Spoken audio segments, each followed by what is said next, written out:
Aljamain Sterling versus Sugar Sean O'Malley. I'm just going to get aside that originally I don't think Sugar Sean O'Malley stands a chance in this fight. I think this fight is all wrong for him. But then the other side saying, you know what?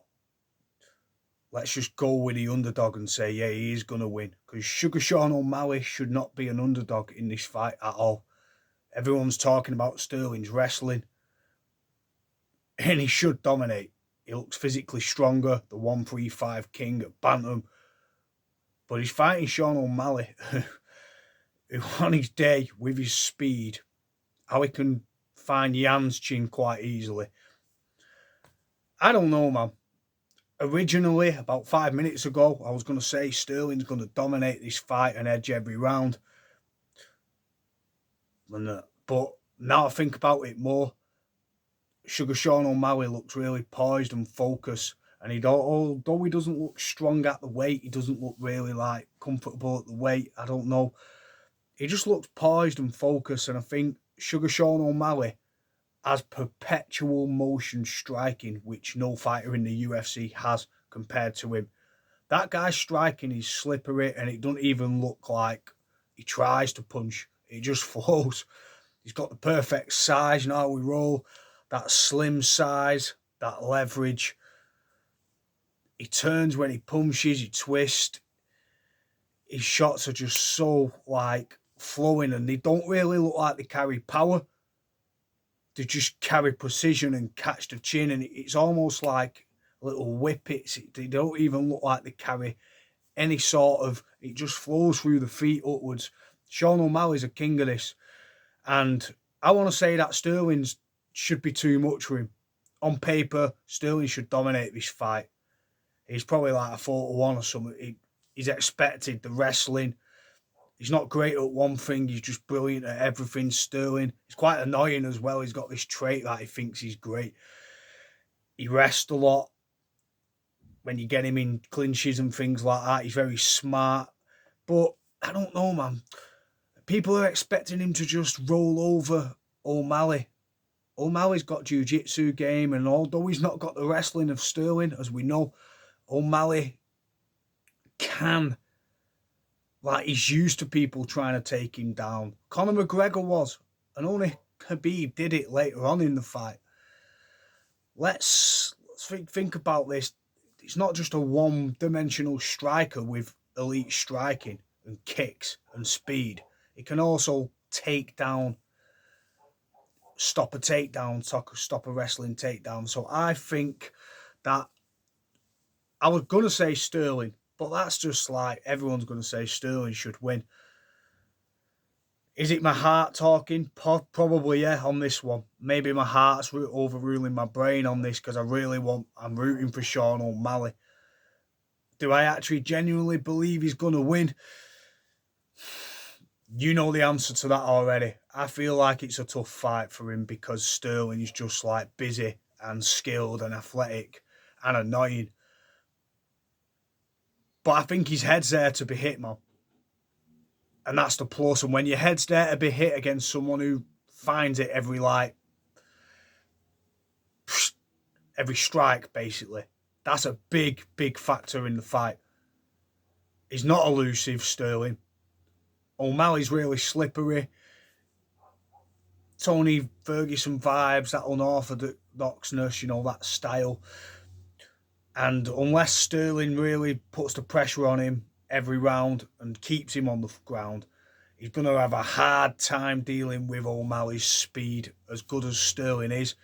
If he's trying to go for those, I've got a feeling O'Malley could catch him with a knee or something crazy, an uppercut, a looper, anything. Sterling's not elusive in the striking. Maybe he's going to try out strike O'Malley and then take him down, get him to the cage, zap his energy. But I'm going to go against the grain and say that I feel there are ways that Sean O'Malley can win this fight. That's not me saying I think he's going to win the fight. That's me saying I feel there are ways he can win the fight. You know I think that Sterling's probably going to win. But I'm going to go against the grain because I'm not putting money on it, so it doesn't matter. I'm going to say that O'Malley is going to shock the world and catch Sterling in the later rounds. I'm saying about halfway through the third, maybe the fourth.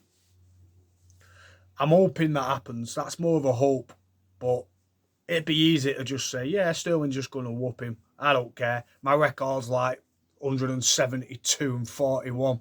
So if I lose tonight, it doesn't matter. I've got most of my predictions right, if not all. That's an average of like, well, nearly every fight right. So yeah. So on this one, even though it looks on paper that Sterling should win, I think that O'Malley's just going to pressurise him with the striking, and that's really going to take its toll on Sterling in the later rounds. He's never fought anyone with O'Malley's striking capabilities. Peter Yan has it, but he doesn't have that flow and that speed and that continuous barrage of punches and action what O'Malley. And they're both as slippery as each other. They're both as sort of, it's going to be a dance-off. Yeah. And I think O'Malley's going to come out on top if it doesn't. If wrestling is excluded and the wrestling doesn't become a problem for O'Malley, O'Malley wins and busies him, and I think he can just edge a decision or catch Sterling getting crazy, because Sterling's a little wild, but he doesn't have all that head movement. He doesn't have that ebb and flow what O'Malley has. So let's go Boston. Let's do it. Got me Godsmack shirt in the back. See there, got me Dropkick Murphys on. I'm hoping the Bostonian can do it, man. Yeah, for Boston. Because he's a cool cat and he's a good character, and I actually want him to put a whoop down on Sterling, because the guy's just, he doesn't possess anything great for me. He's just good at wrestling. Really good at wrestling. Those fighters, and wrestling always outweighs striking. But never underestimate the power of somebody's strike if you're a wrestler. Don't think that just because you can put them on the ground, you can't get your ass dropped by thinking you can just run in every time. Look what happened to Ben Askren versus Jorge Masvidal. I'm hoping O'Malley hits him with some sort of low shot as he's coming in. Some little like something, some sort of elbow or something as he's coming in, trying to get him. That would be amazing. Or something you've never seen before. There's got to be an angle which you can incorporate, which just a cheeky two, you know, as he's coming in, just like something to catch Sterling, because these wrestlers piss me off. They just want to lie on you all day. They want to run on you, grab you and throw you on the ground. Well, how about take a knee on the way in, or an elbow or something, man? O'Malley's got the martial arts. Nobody's mentioned that, and I'm going to mention it. Martial arts could be key in this fight. Martial arts could be key to how you expose a wrestler with supreme athleticism. Martial arts hopefully wins out. Boston Martial Arts. Sugar Sean O'Malley, let's go. I'm going to go for it. Let's go. Sean O'Malley is going to stop or get a unanimous decision against Aljamain Sterling. Let's do this for Boston. Come on. I'm excited, super excited for this one. It'll be a good fight. Let's go.